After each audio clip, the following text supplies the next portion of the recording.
تکبیر پڑھیے. اللہ اکبر اللہ اکبر لا الہ الا اللہ واللہ اکبر وللہ الحمد. سورۃ القدر عبس و تولی کے بعد اتری ہے. ایک رکوع ہے، 5 آیات ہیں، 30 کلمات اور 112 حروف ہیں. اور قدر کے کئی ایک معنی، لیکن مشہور معنی کیا ہے؟ فیصلوں کی رات، یعنی سالانہ فیصلے ہوتے ہیں اس رات میں. دنیا کے انتظام کے متعلق جو کام اس سال کے لیے مقدر ہوں وہ اس رات کو فرشتے لے کر اترتے ہیں. اور اسی رات میں قرآن نازل ہوا. بسم اللہ الرحمن الرحیم. انا انزلناہ فی لیلۃ القدر. انا بے شک ہم نے، انزلناہ ہم نے نازل کیا ہے اس کو. کس کو؟ قرآن مجید کو. کب؟ فی لیلۃ القدر، لیلۃ القدر میں.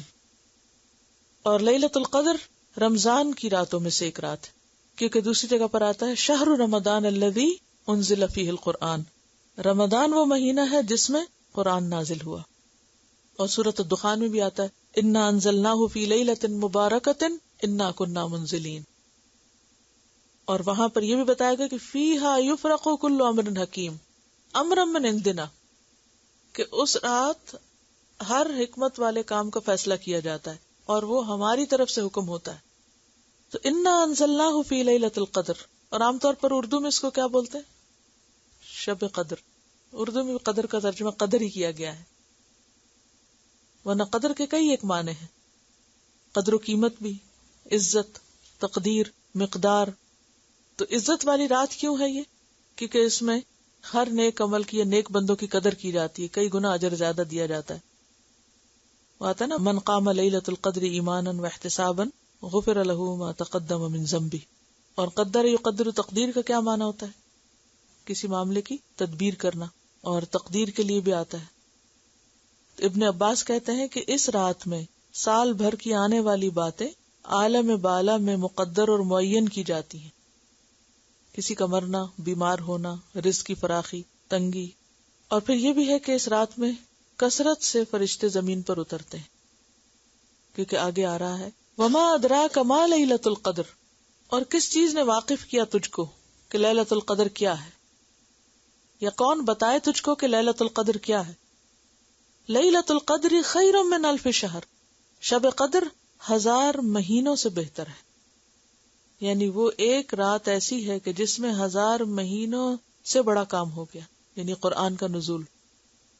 اور ویسے بھی اس رات کی عبادت جو ہے وہ انسان کے لیے بخشش کا ذریعہ ہے.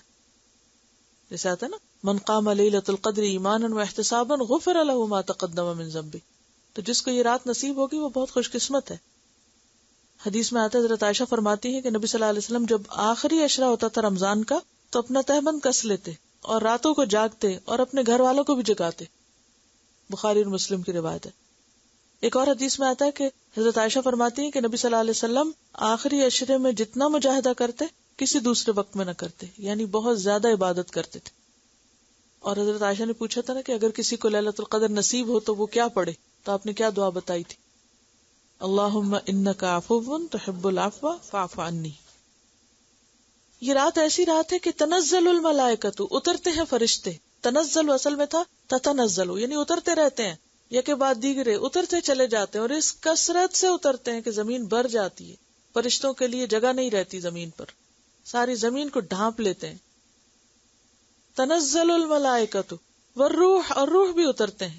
روح سے مراد جبریل امین ہے. فیہا، اس میں. اور بعض نے کہا انسانوں کی روح ہے، لیکن ملائکہ کے ساتھ روح کا لفظ جب آتا ہے تو انسانوں کی روحیں نہیں بلکہ جبریل علیہ السلام ہی، کیونکہ ان کو روح امین بھی کہا جاتا ہے، روح القدس بھی کہا جاتا ہے. بِإِذْنِ رَبِّهِمْ، اپنے رب کے اذن کے ساتھ. من کل امر، من یہاں بے کے معنوں میں، یعنی بکل امر، ہر چیز کا فیصلہ لے کر، ہر چیز کا حکم لے کر. یعنی جو اگلے سال میں انسانوں کے مقدر ہوتا ہے اس کو لے کر اترتے ہیں. سلام، سلامت ہے، سلامتی ہی سلامتی، یا سلام ہی سلام ہے. ہی وہ کون؟ رات، یعنی رات سراسر سلامتی ہے. حتی مطلع الفجر، حتی کہ فجر طلوع ہو جائے. اور مطلع ظرف ہے، طلوع ہونے کی جگہ یا طلوع ہونے کا وقت. سلام ہی حتی مطلع الفجر. یعنی اس رات میں اتنے فرشتے اترتے ہیں، اتنی رحمت، اتنی خیر اور اتنی برکت اترتی ہے کہ ساری رات اس کا سلسلہ چلتا رہتا ہے. کوئی رات کے پہلے حصے میں جاگے، کوئی آخری حصے میں، کوئی پوری رات، جیسا بھی کسی کو توفیق ہو، جتنے بھی وہ خزانے سمیٹ سکے. تو بات یہ ہے کہ اس میں سلامتی ہی سلامتی ہے. تلاوت. اس رات کو اتنی فضیلت کیوں دی گئی کہ یہ 1000 مہینوں سے بہتر ہے؟ کس چیز کی وجہ سے؟ قرآن کی وجہ سے. یعنی جس قرآن کی اتنی قدر ہے، اتنی قدر و منزلت ہے، اتنی عزت ہے، اتنا شرف ہے کہ جس رات میں اتارا گیا اس رات کو اتنا مقام مل گیا. یہ بالکل وہی کانسیپٹ ہے نا جیسے تین اور زیتون اور طور سینین اور بلد الامین کو کس وجہ سے اتنی عزت ملی؟ پیغمبروں اور وحی کی وجہ سے.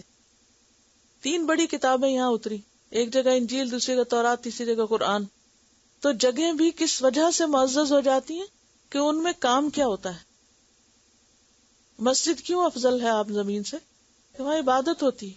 تو کوئی بھی مقام، مکان، چاہے آپ کا گھر ہی ہو، جہاں اللہ کا ذکر ہوگا وہیں پر رحمت اور برکت نازل ہوگی. اور پھر وہ اوقات بھی بہت بابرکت ہو جاتے ہیں جن میں اللہ کا ذکر ہوتا ہے. اسی لیے آپ دیکھیے کہ رات کے اوقات میں تہجد کا وقت خاص طور پر عبادت کا وقت ہے. اور پھر رمضان کو کیوں عزت ملی؟ روزہ تو ہے لیکن شہر رمضان الذی انزل فیہ القرآن، رمضان وہ مہینہ ہے. رمضان کی پہچان کس سے؟ روزے سے نہیں کرائی گئی، یہاں قرآن سے کرائی گئی. شب قدر کو قرآن کی وجہ سے عزت دی گئی، البلد الامین کو اسی وجہ سے عزت دی گئی. تو اگر ہم اس کی قدر کریں گے، اس کو پڑھیں گے، اس کا حق ادا کریں گے، تو یہ ہو نہیں سکتا کہ پھر اللہ کے وعدے پورے نہ ہو. اتنا کچھ جاننے کے باوجود پھر بھی افسوس سے کہنا پڑتا ہے کہ بہت سے لوگ اس نعمت سے غافل ہیں، اس سے محروم ہیں، اس کی قدر نہیں کرتے، اس کی طرف توجہ نہیں دیتے، اس کو اہمیت نہیں دیتے. دنیا کا علم برا نہیں، لیکن اس سے دین کو چھوڑ کر حاصل کرنا، دین کا پتہ کچھ نہ ہو اور صرف دنیا کے پیچھے انسان بھاگا چلا جائے تو خسارہ ہے. وہ علم انسان کو اور زیادہ اللہ سے دور کر دیتا ہے. تو بار بار ان صورتوں میں جس چیز کی تکرار آ رہی ہے وہ دراصل کیا ہے کہ اس نعمت الہی کی قدر کی جائے. قرطبی نے ایک حدیث روایت کی ہے کہ جس شخص نے قرآن سیکھا مگر پھر اس کو بند کر کے گھر میں رکھ دیا یا لٹکا دیا، نہ اس کی تلاوت کی پابندی کی، نہ احکام میں غور کیا، قیامت کے روز قرآن اس کے گلے میں پڑا ہوا آئے گا اور اللہ کی بارگاہ میں شکایت کرے گا کہ آپ کے اس بندے نے مجھے چھوڑ دیا تھا، آپ میرے اور اس کے معاملے میں فیصلہ فرمائیں. جیسے ایک اور جگہ پر آتا ہے نا، القرآن حجت لک او علیک، یا تو قرآن تیرے حق میں حجت بنے گا یا تیرے خلاف بنے گا، یا تو تیری سفارش کرنے والا ہوگا یا تیرے خلاف مقدمہ قائم کرنے والا ہوگا. تو یہ کتاب کو معمولی کتاب نہیں. ہم اس کے لیے قدر و عزت و منزلت بس کتنی سمجھتے ہیں تو بس اوپر رکھ دیں، یا پھر یہ کہ اس کو چوم لیں، یا یہ کہ اس کو صرف ظاہری عزت و منزلت دیں، جبکہ جس مقصد کے لیے آئی ہے اگر وہ پورا نہیں کیا جائے گا تو صحیح عزت اور قدر و منزلت اس کی ہو نہیں سکتی.